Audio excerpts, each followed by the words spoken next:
Rien ne le prédestinait à devenir l'homme qu'il est aujourd'hui.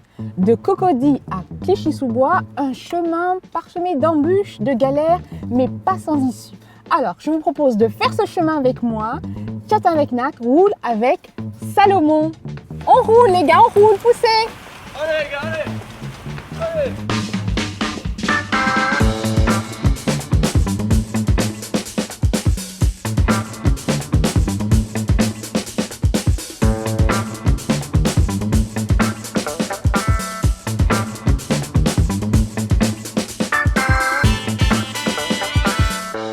On se retrouve aujourd'hui avec mon invité, Salomon.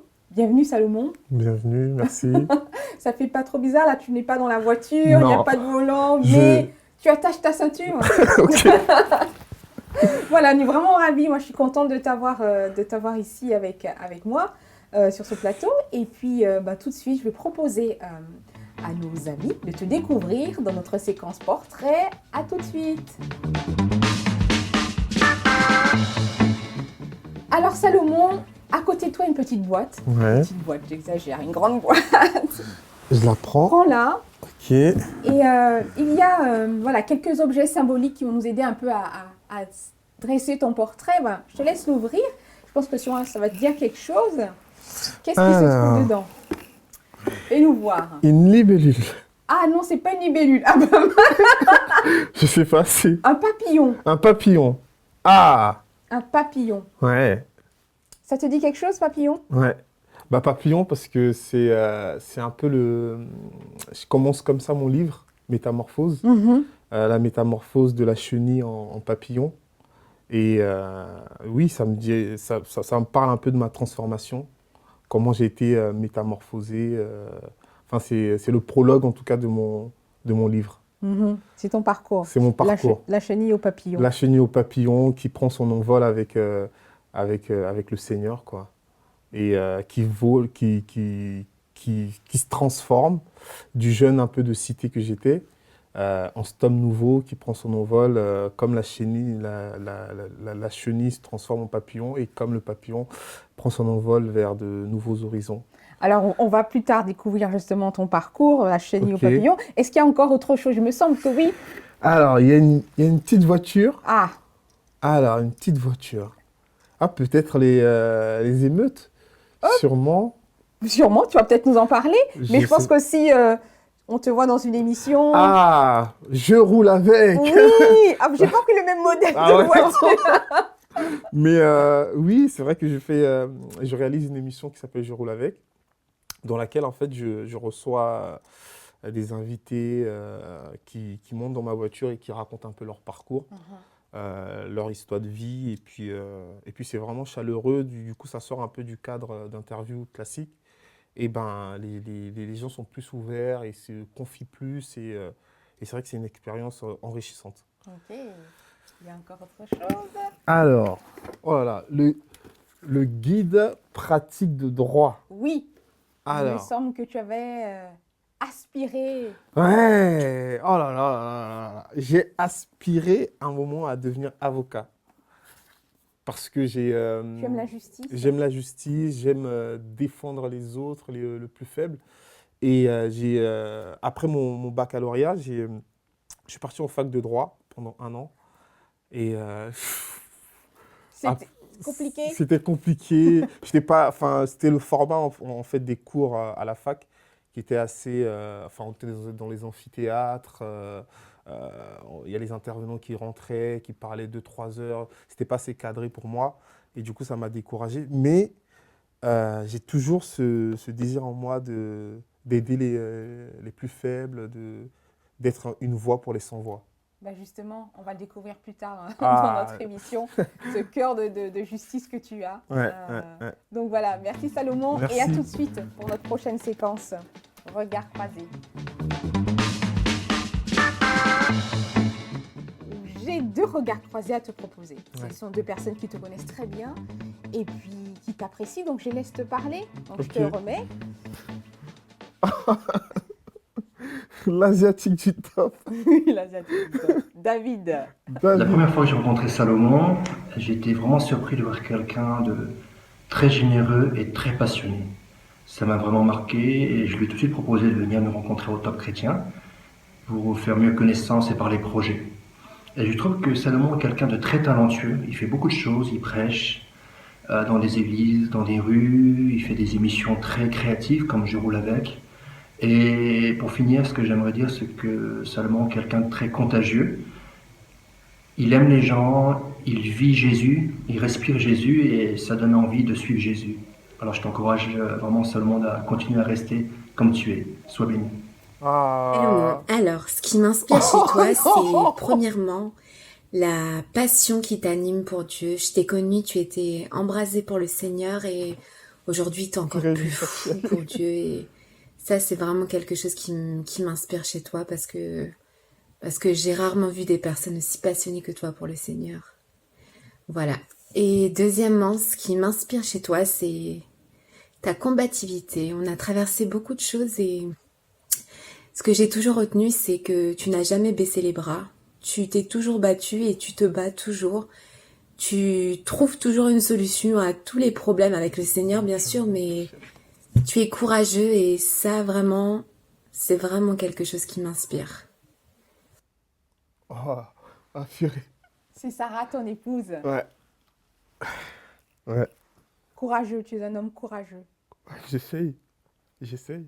Et pourtant, c'est ce qui revient. Ouais, Un esprit combatif comme la chenille qui se bat dans ce cocon. Ouais. Parce qu'on sait que c'est un combat, la chenille. Hein. ouais, ouais. Et est-ce que tu te voyais comme ça? Bah, disons que c'est au fil du temps, avec les épreuves, avec la dureté de la vie, avec ce que j'ai traversé, qui ont durci mon front et qui m'ont donné cette niaque de vouloir m'en sortir, quoi. Mhm. Et j'ai toujours désiré vouloir obtenir ce que j'aspire, ce que je veux, c'est l'objectif que je me suis fixé. Et puis je mets toute ma détermination pour y arriver, quoi. Et ça fait de toi, aujourd'hui, un homme. David, il dit le terme contagieux. Ah, Tous ceux qui sont en sacré contact David. de Salomon, là, Ouais, tu communiques cette passion, ce cœur, c'est j'essaye, contagieux. j'essaye. Après, c'est plutôt les autres qui témoignent, mais ouais, j'essaye d'impulser les choses, j'essaye de porter les autres à aller plus haut, toujours plus haut. Et c'est mon cœur, j'encourage beaucoup les autres aussi. Oui, parce que tu es quelqu'un de relation. Tu Ouais, aimes, c'est ça. tu aimes J'aime être en la relation, avec les autres. j'aime le contact avec, j'aime la chaleur humaine, j'aime donner de ma personne. Et ouais, c'est touchant, quoi. C'est vraiment, je suis vraiment ému. Ah là là là, Ben, c'est toi. en plein dans le mille. Alors, on continue. On va aller en profondeur. On Oh va, là là. avec Salomon. Retrouvez-nous dans quelques instants pour notre séquence cœur à cœur.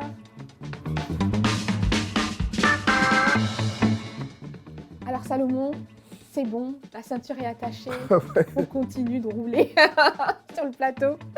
Et voilà, on va essayer de te découvrir davantage. Ouais, Donc tu es originaire de Cocody, c'est ça, Côte d'Ivoire. c'est ça. Comment tu pourrais nous décrire ton enfance en Côte d'Ivoire? Un enfant chouchouté Ouais, chouchouté, bah, je suis issu d'une famille de classe moyenne.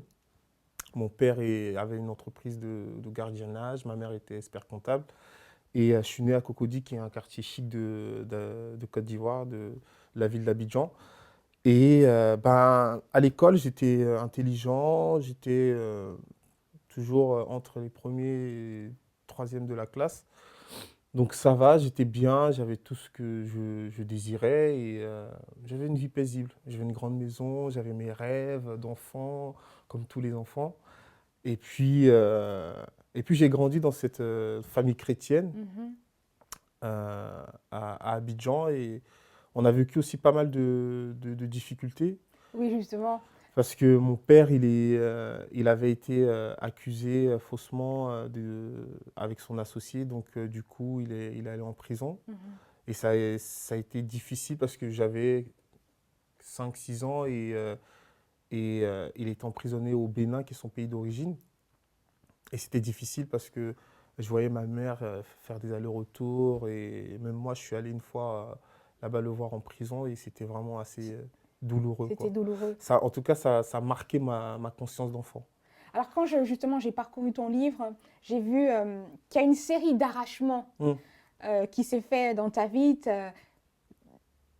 quand tu es né en fait.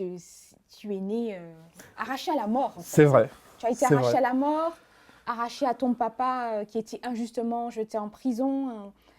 Ensuite, tu as été arraché à 12 ans à ta mère et ton père pour Ouais. quitter la Côte d'Ivoire parce que la situation politique était C'est vrai. extrêmement sensible. Ensuite, tu es arraché de nouveau à ta famille pour être en famille d'accueil Ouais. en enfance. Et intérieurement, comment tu décrirais ce Salomon Bah, c'est des situations de difficiles pour un enfant. Parce qu'un enfant se construit dans un équilibre. Et moi, à chaque fois, j'étais, comme tu disais, arraché, déraciné. Et c'est vrai que ça m'a pas aidé dans le sens où bah, à chaque fois, j'étais sur le qui-vive. Je me disais, demain, qu'est-ce que va devenir, qu'est-ce que je vais devenir demain? C'était cette incertitude Ouais. pesante qui était là Ouais, constamment. instabilité constante. Et je me suis forgé bah, sur une instabilité, quoi, finalement. Et à un moment, dans ton enfance, tu avais envie de repartir là en Côte Ah ouais, d'Ivoire, complètement. de Parce que, retrouver ton... nous, j'avais pas de besoin à proprement parler, que ce soit sur le plan économique ou le plan sociétal, d'immigrer en France. J'étais bien, C'était j'avais... absurde pour toi, oui. Ouais, complètement. Et en plus, en Afrique, il y a cette chaleur-là, il y a le soleil tout le temps. Devant chez moi, il y avait un manguier. Enfin, Oui. je finis de manger, je lançais une pierre comme ça. Puis il y avait les mangues qui il y avait le tombaient, mangue qui c'était la tombe, belle vie. il y avait un papayer qui est là. Enfin, c'est la belle vie, quoi. Oui. Et quand il pleuvait, ben, je dansais pieds nus sur la pluie. Donc, c'était vraiment... J'avais pas de raison, à part la guerre, de pouvoir venir en France. Donc, oui, c'était quelque chose qui était difficile. Et à un moment, alors, tu es en France, dans cet environnement un peu froid, c'est la cité, ça n'a rien à voir avec ce que tu as connu. Et tes parents repartent C'est ça. avec ta sœur, c'est ça? Ma petite sœur, oui. Et toi, tu restes ici. Et pour toi, je pense qu'est-ce que tu ressens? Est-ce que tu en veux à tes parents ou tu te dis, c'est le destin, Ben, c'est la vie? dans un premier temps, j'en voulais à mes parents parce que la situation s'était un peu stabilisée. Et moi, du coup, je voulais retourner, quoi. Mais mon père a insisté pour qu'on reste, pour qu'on puisse faire des études en France, parce que c'est toujours bien pour un papa d'être fier que ses enfants font des grandes études, tout ça. Aujourd'hui, tu comprends sa décision? Ou Oui. elle est encore difficile Oui, à... non, mais je comprends. Et deuxièmement, j'ai accepté le fait que ben, c'est la vie, c'est peut-être ma destinée finalement. Et puis ouais, Et puis tu as fait ton bout de chemin. j'ai fait mon bout de chemin. Et dans ton livre, bon, aujourd'hui tu es auteur d'un livre, tu écris, tu sers Dieu, tu es celui qui va à la rencontre des gens, qui parle de ta foi, qui encourage, qui relève. Tu es maintenant à temps plein dans ce qu'on pourrait dire le ministère chrétien, d'une certaine manière. Oui, tu es actif. Je suis actif. Tu es vraiment actif dans cela. Et tu écris quelque chose qui est intéressant, peut-être pour ceux qui sont actifs comme toi, dans le service pour Dieu, le service pour les autres. Tu dis parfois le péché, le piège du service de Dieu est de délaisser sa propre famille pour accomplir l'œuvre de Dieu. Est-ce que c'est un péché ou un piège que tu observes encore aujourd'hui? En tout cas, dans mon cas, par rapport à mon expérience, mon père servait Dieu et parfois il était plus porté vers l'extérieur que vers l'intérieur. C'est ce que tu as vu C'est ce que j'ai vu dans le ta famille, comportement parce que ton père aussi, de mon père. Ouais. Et ça nous a défavorisés parce que j'aurais aimé que mon père soit plus présent. Parce que à l'adolescence, j'ai eu la crise d'adolescence. Et j'aurais aimé que mon père soit là pour me recadrer, par exemple. Mais vu qu'il était porté vers l'œuvre de Dieu, tout le temps invité ici et là, ça m'a pas aidé, quoi. Est-ce que tu en as voulu à Dieu un peu de prendre ton père comme ça, de l'envoyer par-ci, par-là, et que toi, tu avais besoin d'un papa à la maison? Ouais. complètement. Et je pense que c'est ça qui a causé aussi une rébellion Dans ton cœur. dans mon cœur concernant l'éducation chrétienne que j'ai reçue de mes parents. Mhm. Parce que mes parents m'ont bien éduqué avec les principes bibliques Mhm. et avec la parole de Dieu. Mais le fait que mon père soit porté vers l'extérieur et pas souvent présent, ça crée un déséquilibre dans la famille. Et ben, il n'a jamais été souvent présent au moment clé pour un enfant. Mhm. Et du coup, c'est vrai que ça a causé une rébellion vis-à-vis de Dieu, quoi. Et aujourd'hui, toi, tu es père de famille maintenant, donc c'est Ouais. quelque chose que Ah ouais, c'est quelque chose que tu fais très je fais attention. super attention. Et tu disais que j'étais à temps plein. Je suis à temps plein dans le sens où je suis à fond dans les choses de Mhm. Dieu, mais je travaille à côté aussi Mhm. pour avoir un équilibre, Ouais. pour pouvoir assumer les charges d'une Mhm. famille. Mhm. Parce qu'être père, c'est pas rien. Mhm. Il faut assumer, il faut protéger sa famille. Et c'est souvent ce que je dis, c'est que ma famille, c'est comme mon jardin d'Éden.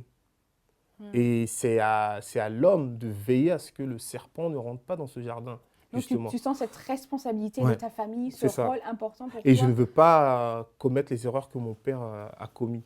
Donc, Mhm. je veille vraiment à ça, quoi. Et c'est pour ça, même souvent, quand j'ai des invitations, euh, souvent, j'en refuse d'autres. Oui, Parce ça que, t'arrive de dire non, non, parce que je veux prendre du temps pour ma parce que famille. pour moi, le premier ministère, c'est la famille. C'est la base, c'est la souche de la société. Et voilà, je préfère passer du temps avec ma femme et mes enfants que franchement être sur une estrade en train de prêcher, quoi. Mhm. D'abord la famille et après, Et après, le reste. tu dis dans ton livre, je n'écrivais jamais mon adresse sur mon carnet de correspondance, Ouais. car c'était celle de l'hôtel. La honte pour moi si les gens le savaient. Et cette honte, elle t'a aussi poursuivi lorsque tu t'es fait arrêter tout jeune.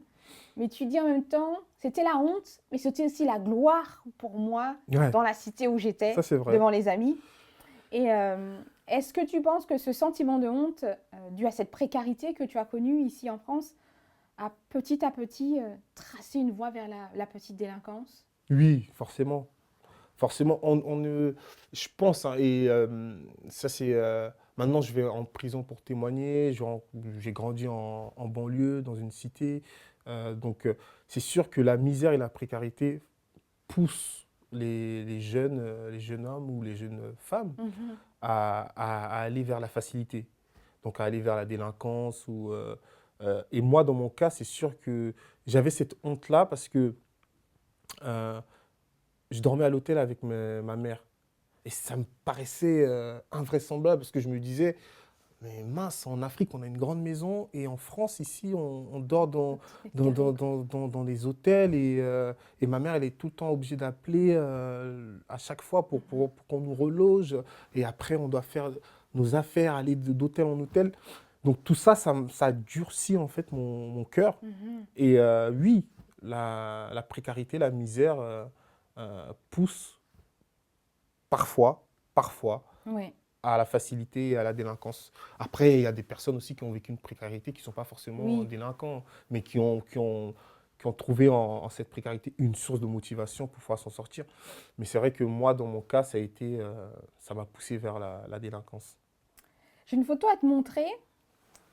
Oh là là, Tu vois ici, tu faisais partie d'une bande qui s'appelait les microbes. yes, Pourquoi vous êtes appelés les microbes? je sais pas.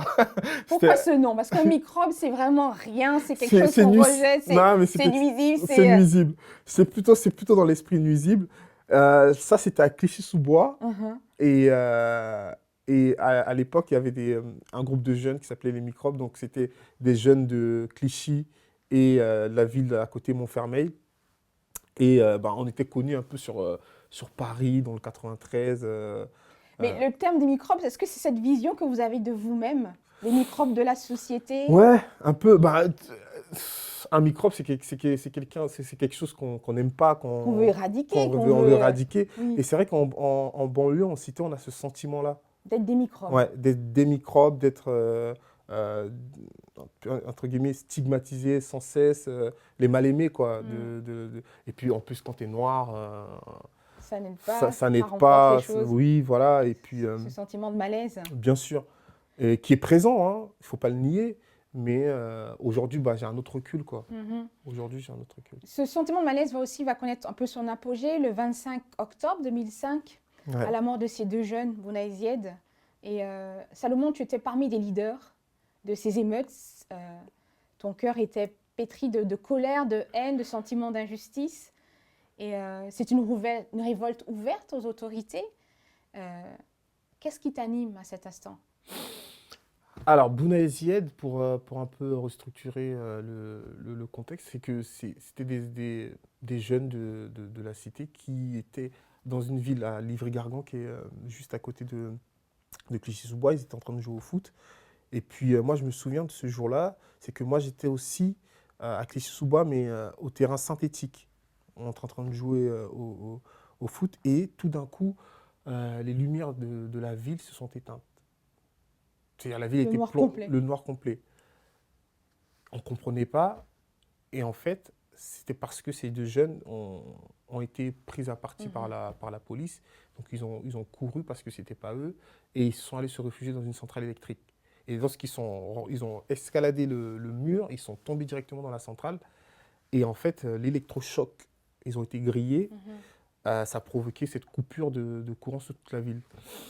Et après, on entendait des bruits, ils ont tué Bouna et Zied. Enfin, Ouais, en banlieue, c'est le téléphone arabe, quoi, ça va ça va vite. vite. Donc, du coup, moi, Bouna, je l'avais côtoyé, on en jouait au foot ensemble. Donc, c'est parti très vite, comme ça. Et d'un coup, ben, il y a eu une révolte, C'est quoi. envolé, c'est Oui, happé. oui, et puis dans l'élan, et en plus, avec les copains à l'époque, on se chauffait les uns les autres. Non, c'est pas, on va en découdre, tout ça. Et c'est parti de là. Donc, c'était l'hiver, donc on avait tous les pulls à capuche, des jeans, des baskets, et on a commencé à descendre vers le Chêne Pointu. Parce que Clichy, c'est descendre, là, il y a un autre quartier qui est le Chêne Pointu, descendre, et voilà, ça a éclaté, quoi. Et qu'est-ce qu'il y a dans ta tête, dans ton cœur à ce moment-là? À La quoi tu vengeance. penses? La vengeance. La vengeance. Tu revois ton parcours Ouais, c'était de un tout. Cocody jusqu'à Ouais, c'était un tout. Clichy, c'est tout ça, tout défile dans ton C'est ça. esprit. Tout défile, et puis c'était un condensé de toutes ces souffrances, cette injustice que j'avais vécue, et ça devait sortir, quoi. Et c'est sorti. Et c'est sorti, ouais. Et c'est sorti. Et là, tout cela sort, tout ça émerge, mais en même temps, tu restes un jeune homme toujours insatisfait, Oui. toujours dans sa colère, toujours un sentiment d'injustice. Et puis, mais ce qui est drôle, c'est que dans tout cela, dans ce cheminement de souffrance, de douleur, de combat, ben, tu fais une rencontre particulière dans un métro. Ouais, c'est ça. Et en fait, tu essaies de draguer une fille, Grave. et cette fille, elle t'amène à l'église. Grave. Et c'est à ce moment-là que le travail, est-ce que tu entends un message qui vient te percute. toucher, ta carapace tombe, Salomon tombe, on dirait, Ouais, et c'est là que commence le début où la chenille va commencer complètement. à construire son cocon. C'est ça. C'est la transformation démarre. Ouais, c'est ça. En fait, je rentrais chez moi, et c'était dans les transports en commun, et il y avait une fille un peu métissée. Donc tout de suite, je suis allé m'asseoir Pas très loin. pas très loin. Et puis je regardais, je jetais des coups d'œil, et juste avant de descendre à ma station, je suis allé lui demander son numéro et tout. Et elle m'a passé son numéro. Donc je me suis dit, quand je suis descendu, je me suis dit, pareil, trop beau C'est gosse, bon, c'est facile. c'est facile, c'est moi, charismatique, trop. Et ce qui s'est passé, c'est que j'ai attendu 2 jours avant de l'appeler. Parce que si je l'appelais le soir, en fait, j'avais tellement des T'avais déjà tout techniques. pris, ouais. Ouais, je me suis dit, si je l'appelais le soir même, ça allait faire trop le mec qui a faim, qui a la Ouais. dalle. Donc j'ai attendu 2 jours, et puis je l'ai appelé, tout ça, et elle m'a dit, oui, bah, écoute, on peut se voir, mais à condition que tu viennes le dimanche à l'église.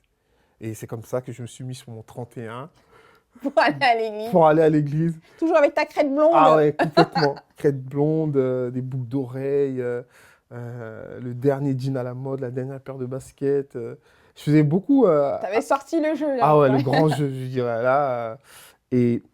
Et arrivé à l'église, ben, en fait, j'allais à la rencontre de Dieu. Mhm. Finalement, c'était le Tu rendez-vous. te fais beau pour Dieu. Ah ouais, Sans ouais, le j'ai mordu à savoir. l'hameçon. En fait, Dieu, je pense, il connaît, il connaît l'appât qui peut Vous amenez. nous amener à lui. Et moi, en l'occurrence, c'était les femmes. Mhm. Et il est passé par ça pour me... Alors, il y a un grand piranha qui est venu, qui a mordu à l'hameçon, comme ça. Et ben, c'était une belle prise. C'était une belle C'est prise. vrai. Et je me souviens, ce jour-là, j'étais posé contre le mur. À chaque fois quand je témoigne, je raconte cet épisode. J'étais posé contre le mur et en face de moi, il y avait la croix. Il y avait le message de la croix, de la bonne nouvelle qui était annoncé. Et quand le prédicateur a fait l'appel, je me suis avancé. Et à chaque pas, je m'éloignais de la cité, je me rapprochais de la croix. Mm. À chaque pas, je m'éloignais de la cité, je me rapprochais de la croix. Jusqu'à venir devant la croix, où c'est la croix, c'est 4 dimensions, la hauteur, la profondeur, la longueur, la largeur de l'amour de Christ. Et là, j'ai été foudroyé par cet amour. Et j'ai commencé à pleurer comme un bébé. Et à ce moment-là, Dieu a commencé à guérir ma vie. J'ai vu toute ma vie défiler depuis mon enfance jusqu'à ce jour-là. Et il y a une guérison, il y a comme un fleuve, une cascade qui est tombée sur moi. Et j'ai commencé à pleurer. Et Dieu guérissait mes blessures, toutes mes souffrances intérieures, tout mon mal-être et cette amertume, cette violence qui était contenue en moi. Et Dieu est en train de guérir. Et la croix, à la croix, c'est le plus beau message Que tu as entendu. que j'ai entendu, c'est que un homme peut changer et naître de nouveau. Et voilà. Et c'est Salomon aujourd'hui. Et c'est Salomon aujourd'hui. Ouais. Merci Salomon. Et à tout de suite. Alors Salomon, je demande à mes invités de ramener un objet. Ouais. Ah, j'ai envie de voir ton objet. Est-ce que Alors. tu peux nous le montrer? Ouais. Il est juste Alors.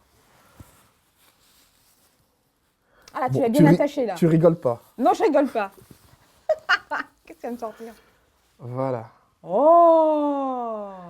C'était ce qui était sur le gâteau de mariage Mhm. lorsque je me suis marié. Donc aujourd'hui, il est dans ma bibliothèque. Je l'ai gardé parce que je tiens beaucoup. Et juste pour la petite histoire, c'est que lorsque j'ai rencontré ma future épouse, on avait 23 ans et on était fous amoureux l'un de l'autre. Et on a fait une promesse à Dieu, on a dit, Seigneur, aide-nous à nous garder des rapports sexuels jusqu'au mariage. On veut vraiment se conserver et Dieu nous a aidés. Ça n'a pas été facile parce qu'il y a la tentation, il y a le désir quand tu aimes quelqu'un de pouvoir faire un avec. Mais au-delà de tout ça, Dieu nous a donné la force et la capacité de pouvoir nous conserver jusqu'au mariage. Et j'ai connu véritablement ma femme après le mariage. Et aussi, c'est un message aussi pour la jeunesse, pour ceux qui sont en projet de mariage, les jeunes couples qui sont dans les fiançailles. Je vous encourage à vous garder dans la crainte de Dieu, à vous garder dans la sainteté, à vous abstenir jusqu'au mariage, parce que pour moi, c'était une façon d'honorer ma future épouse, de la respecter. Et quand je suis parti voir son père, j'ai dit à son père, je ne vais pas toucher votre fille jusqu'au mariage. Et il était complètement sonné, son père, il a dit, j'ai jamais entendu ça. Et je pense qu'en tant que jeune chrétien, ça doit être une éthique pour nous. Ça doit être une valeur, c'est une façon de se démarquer du monde. On est appelé à briller, et même dans nos relations, on doit briller. Et on a fait ce pari-là, Dieu nous a aidés, on a voulu honorer la parole de Dieu. Et notre mariage a été beau. Le gâteau était bon. Le gâteau était bon. Et mes collègues, quand je leur ai dit que je n'ai pas connu ma femme, ils étaient choqués. Waouh, n'importe quoi, mais c'est ouf, c'est tout. Et ma foi, ça a influencé d'autres. Et j'ai eu quand j'ai eu leurs nouvelles, certaines de leurs femmes ont demandé à à pouvoir se marier aussi. Mm. Et ils se sont mariés. Donc, par mon témoignage, en fait, par cette consécration, on a répandu le parfum de Christ. Tu es venu contagieux, là. Contagieux. T'as vu? Et ils se sont mariés aussi. Donc voilà, j'encourage vraiment les jeunes célibataires qui ont des projets à se garder jusqu'au mariage. Voilà. Donc, et puis, le mariage, c'est des hauts, des bas, mais c'est la plus belle chose qu'on peut vivre, quoi. Mm. Donc voilà. Merci Salomon. À tout de suite. Salomon, nous voici pour notre séquence tac au tac. Tu connais le principe, une question et tu réponds au tac. Ok, T'es prêt? ça marche. La critique qui t'a le plus blessé? T'es noir et tu finiras en prison comme tous tes copains. L'objet qui ne te quitte jamais? Mon alliance.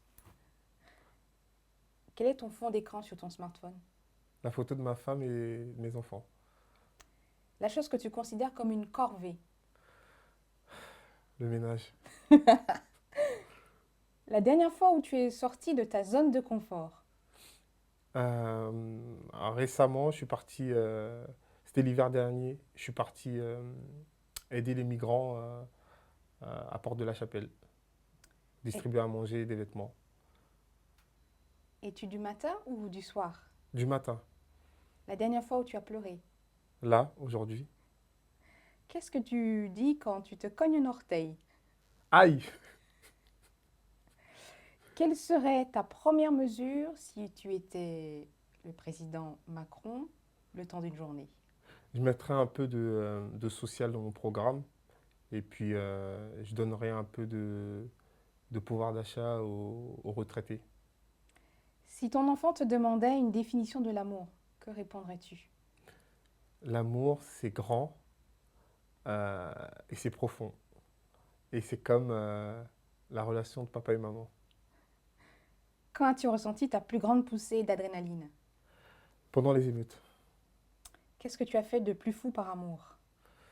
Oh là là, de plus fou par amour. Je me suis agenouillé devant ma femme pour lui demander sa main. À quoi penses-tu quand tu es seul? À mon parcours, à ma vie, à mon enfance. Et souvent, je regarde dans le rétroviseur pour voir le chemin parcouru. Et ça me donne de garder les pieds sur terre et la tête sur les épaules. Le personnage Marvel qui te correspond le plus? Hulk. Merci Hulk. Merci Salomon.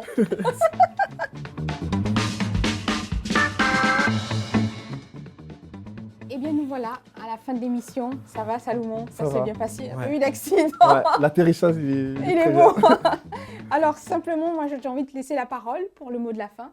Tu as quelques minutes pour pouvoir Ok. partager ce que tu souhaites. Super. J'aimerais dire à tous ceux et celles qui ont suivi cette émission et qui ont été touchés par mon parcours, inspirés par mon histoire ou qui se sont reconnus dans certaines périodes de ma vie, j'aimerais vous dire que Jésus vous kiffe. Ça, c'est le seul message le plus merveilleux, c'est que Dieu vous kiffe et Dieu veut se rapprocher de vous. J'ai cette image de Jésus qui est comme un maçon qui vient colmater toutes les brèches de nos vies, de nos maisons, juste avec 2 morceaux de bois en forme de croix et 3 clous. C'est le message de la croix, c'est le message de l'évangile. Avec 2 morceaux de bois et 3 clous, Jésus rentre dans ta vie et colmate toutes les brèches de ta vie. Donc c'est un message d'espoir. J'aimerais aussi encourager la jeunesse à pouvoir aimer Dieu, être fier de Dieu, être ébahi par Dieu, par son amour, être vraiment engagé. Engagez-vous dans tout ce que Dieu vous demande et que la France soit touchée, que Paris entende parler de Jésus et même au-delà, la francophonie. Et je pense qu'il y a un réveil qui est en train d'arriver en francophonie et toi et moi, on doit faire partie de ce réveil. Voilà, soyez bénis. Merci Salomon. Ah ben, je te propose qu'on fasse un selfie. Yes! On arrive à la fin. Alors, oui, prends ton téléphone, super, c'est très facile. Et on va saluer nos amis. Alors, à très bientôt. Ciao. Au revoir.